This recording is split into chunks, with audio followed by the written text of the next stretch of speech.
Welcome to Today Matters. I'm Bob Siegel. Good to be with you. I'm reading today from Psalm 18, verses 16 through 19. He reached down from on high and took hold of me. He drew me out of deep waters. He rescued me from my powerful enemy, from my foes who were too strong for me. They confronted me in the day of my disaster, but the Lord was my support. He brought me out into a spacious place. He rescued me because he delighted in me. Now, as you know, the Bible talks constantly about God rescuing us from our enemies, delivering us from our enemies.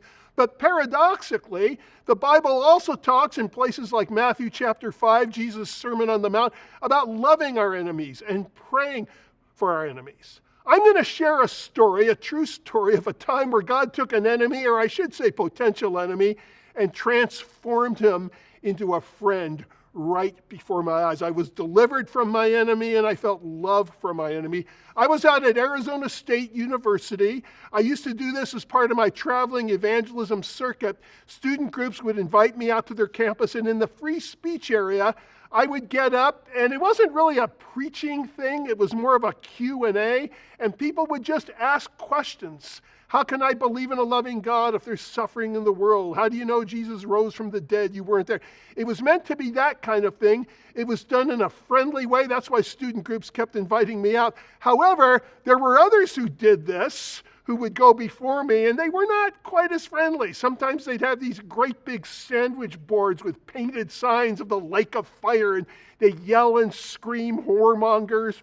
They'd scream about hell and brimstone. Now look, the last time I did a Today Matters, I mentioned that the Bible does say that there's a hell, but I don't like that being the first thing out of my lips when I'm talking to people. I go to these campuses to show people the love of God.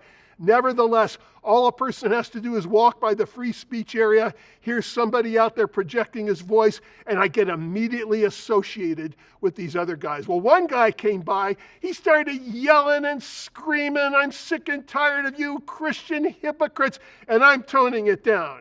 There was a lot of cussing, a lot of swearing. I won't bother to share all the colorful metaphors he used.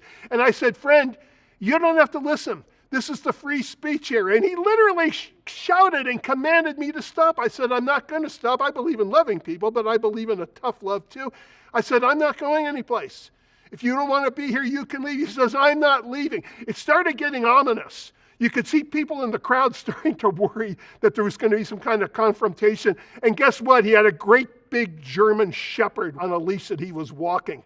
How fun is that? All of a sudden, the wind started blowing. This was in the middle of the fall, and there was a swirling of leaves. I'm telling you, there was not one person in the audience who wasn't wondering if that wasn't coming from God. The guy backed down. I continued, and he listened for over an hour. When I was done, he ran up to me, hugged me, says, "Hey man, I was wrong about you. I confused you with all those other guys. Yes, a potential enemy transformed into a friend. God delivers us from our enemies. He also shows us how we can love our enemies." We'll see you next time.